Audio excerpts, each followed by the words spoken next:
மயிலும் காகமும். ஒரு காட்டுல அழகான மயில் இருந்துச்சு.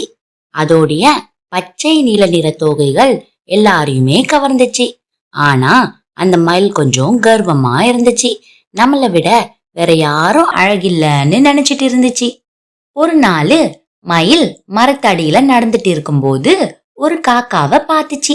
அந்த காக்கா என்ன பண்ணிக்கிட்டு இருந்துச்சுன்னா, ஒரு பறவை உணவு கிடைக்காம அங்கேயும் இங்கேயும் பறந்துட்டு இருந்துச்சு. அத பார்த்த காக்கா அதோட உணவையே அந்த பறவைக்கு கொடுத்து உதவி பண்ணிச்சு. அப்புறம் ஒரு பறவை தனியா கஷ்டப்பட்டு கூடு கட்டிட்டு இருந்துச்சு.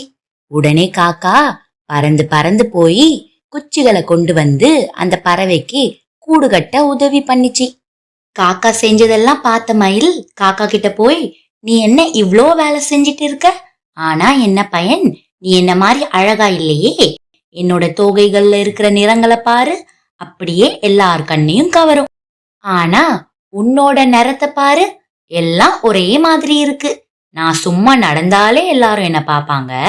நான் தோகைய மட்டும் விரிச்சு ஆடினா எல்லாரும் என்ன ரசிச்சு பார்த்துட்டே இருப்பாங்க. ஆனா நீ நடந்தா உன்னை யாரும் கவனிக்க கூட மாட்டாங்க. இப்படி சொல்லி காக்காவை கிண்டல் பண்ணி மயில் சிரிச்சிச்சு.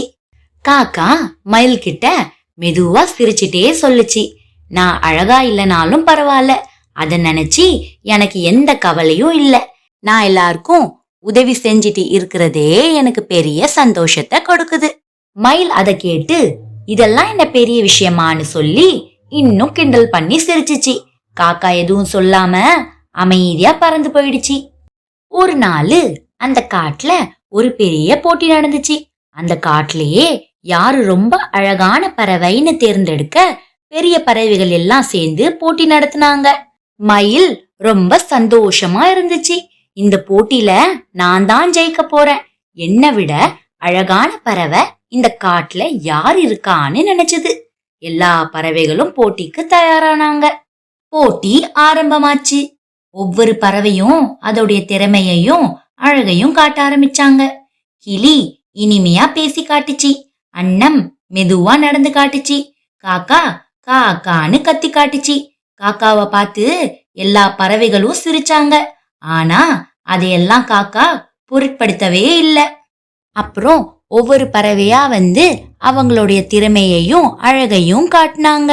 கடைசியா மயில் வந்துச்சு. அது தன்னோட தோகையை விரிச்சு ஆடிச்சு. எல்லாரும் மயில எவ்வளோ அழகா இருக்குன்னு ரசிச்சாங்க. அந்த நேரத்துல ஒரு குருவி குஞ்சி கீச் கீச்சுன்னு கத்திக்கிட்டு மரத்துல இருந்த கூட்டுல இருந்து கீழே விழ பார்த்துச்சு. எல்லாரும் போட்டியில கவனம் செலுத்தினால யாருமே அதை கவனிக்கல. ஆனா காக்கா அது கீழே விழ போறத பார்த்துட்டு உடனே பறந்து போய் அந்த குருவி குஞ்ச கீழே விழாம பிடிச்சிருச்சு. இப்போ எல்லாரும் மயில் ஆடுறத பார்க்காம காக்கா குருவி குஞ்ச காப்பாத்துனத ரசிச்சு பார்த்தாங்க. காக்கா அந்த குருவி குஞ்ச பத்திரமா கொண்டு போய் மறுபடியும் மரத்துல இருந்த கூட்டுல விட்டுச்சு. அம்மா குருவி தன் குஞ்ச கீழே விழாம காப்பாத்துனதுக்கு காக்கா கிட்ட வந்து நன்றி சொல்லிச்சு. அதுக்கப்புறம் போட்டி முடிஞ்சதும் வயதான பறவைகள் எல்லாம் சேர்ந்து போட்டியில ஜெயிச்சது யாருன்னு முடிவு பண்ணாங்க.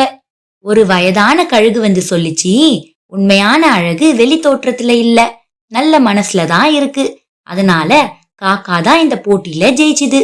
இந்த காட்டோட அழகான பறவை காக்காதான்னு அறிவிச்சது.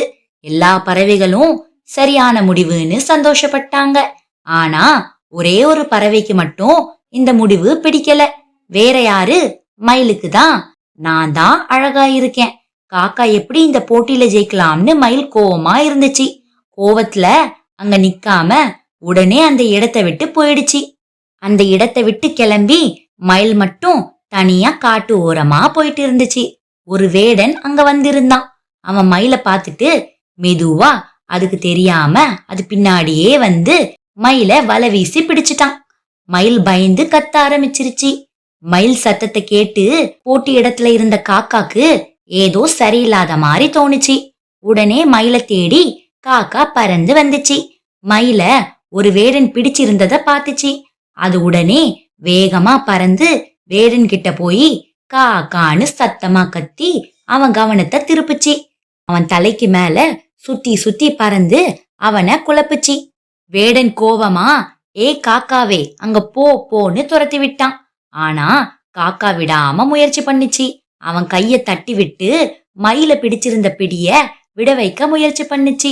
திடீர்னு அவன் கண் முன்னாடி பறந்து அவனை பதற வச்சுச்சு. உடனே பதட்டத்துல அந்த வேடன் அவன் மயில பிடிச்சிருந்த வலைய கீழே விட்டுட்டான். இந்த சந்தர்ப்பத்தை பயன்படுத்தி மயில் உடனே வேடன் கிட்ட இருந்து பறந்து தப்பிச்சிருச்சு.